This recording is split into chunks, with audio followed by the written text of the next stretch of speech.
Michael Newton, Life Between Lives Therapy. So I've long been fascinated, like many people, with what happens to us after we die. And in my experience, there's been basically perhaps 3 camps or so of thought related to that. One is the past life regression therapy and life between lives therapy regression that Michael Newton is famous for. And I've read his books, and he's fascinating, and I've just learned, it's changed my whole life in terms of perspective. When I view things now, I view them increasingly in terms of spiritual lessons, and when I meet someone, it's kind of like a divine interaction, because I know that according to Michael Newton's work, and it makes sense to me, his interviews are extremely compelling, that basically people are messengers and they come into our lives to, it's easy to feel like adversarial sometimes, but challenges are really, learning opportunities, teachable moments for us to become, as the famous saying says, better angels of our nature. So the first camp has to do with like past life regression and life between lives. The second group of people that focus on spiritual matters tend to be what I call like the law of attraction crowd. Those don't focus so much on souls and soul beings per se as they do in terms of spiritual principles of the universe. I've written 18 books, and several of them focus on the spiritual laws of success.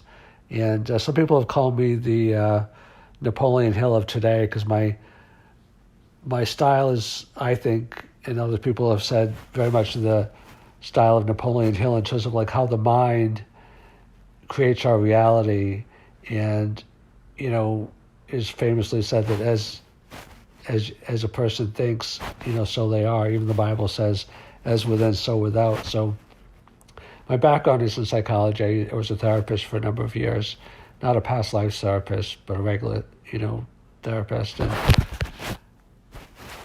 I've always been fascinated with the mind and how it works. And I think that the spiritual laws of the universe are so fundamental to what we do and who we are, and need to be well understood to have a meaningful and happy life. And I think the third camp of people that talk about spiritual matters tend to be more traditional, religion, whether it be traditional Christians that talk about Jesus, or Muslims, or Hindus, or whatever the religion might be. So I think there's 3 different camps. So a little bit more about Michael Newton and my interest there. I think that I've been successful in business and life. I mean, success is kind of a dangerous word, because just like there's many different kinds of intelligence, there's many different levels of success. But I do feel like I've attracted, good people to work with me, and I feel that God or the universe or whatever you believe in has kind of like seeded a lot of good ideas and the ability to execute them, and a willingness to work hard, and a willingness to be guided by love and by spirit. So one of the reasons why I'm doing this video is because I want to, if it's my time and place and others are willing, to attract more good people in this area. Like, I've attracted a lot of good people in business and e-commerce, but I haven't really put a lot of energy and focus into attracting, spiritual guidance and beings. I mean, I've done some thinking and research lately also on spirit guides and soulmates and other things. And I think that there's always entities that come into our lives, both on this plane and in other planes. And just a few other ideas about Michael Newton and Lives Between Lives that I want to explore in this podcast episode. So, I've covered some of these topics in great depth in my books and in other videos. So on this video, I want to focus more on the Lives Between Lives and Michael Newton's work, and a few observations and a few questions. So I'm at the point in my life now where I feel that I want or need to attract more people that have this understanding to be able to make progress on the next steps of my life and my purpose. And let me try to make that a little bit more concrete. Like, I've always been a connector. Like in business, I've been able to connect, customers, like just a brief synopsis. I mean, Exponentials is my company in which we follow people's intrinsic interests to help them do personal discovery to become the best version of themselves. So if you love art, it's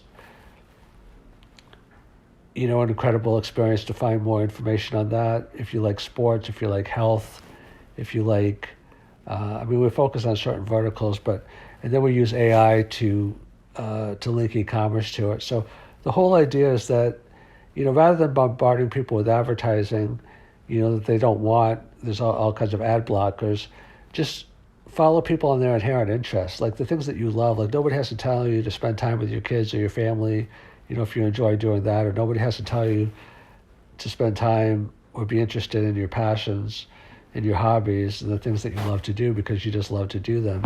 And I feel like that same kind of connection that I've done in business and e-commerce in terms of just becoming your best self and living your best life, I would like to do on a more spiritual world, but I haven't perhaps been elevated enough previously to spend enough of my time focusing on that to bring it together. So I have talked to a few past life therapists, and it's been like incredibly illuminating. I may actually do some of the sessions myself. I think that I want to find a way, and I'm not sure exactly how to do it, to tap into people that are leaders in the field to build like either a community or products that make it more widely accessible. Like, I'm not an expert in the past lives therapy network, but my sense of it is it's a lot of solo practitioners. I mean, I know Michael Newton does have a website now that he's deceased where, people can be found, but I think just from talking with a few of them that it's not really something that has reached a critical mass of awareness. Like I think Michael Newton's books and a few other people that have written, like the famous book Life After Life and a few other famous books have reached a number of people, but I think it's a movement that is kind of fragmented and not as consolidated. And I think that I have skills in terms of like consolidation and helping small markets become big markets, and I would like to do that if possible with Life Between Lives therapists, but I don't know, if that's something that people that are in the field also want to do. I mean, obviously people want to reach a larger audience, so I'm just reaching out to people that want to have a bigger influence and feel called to connect with others that are doing similar work and work in a way with established methods to be able to do that. So this is my call to Life Between Lives therapists to expand their reach, and I'm happy to help do that.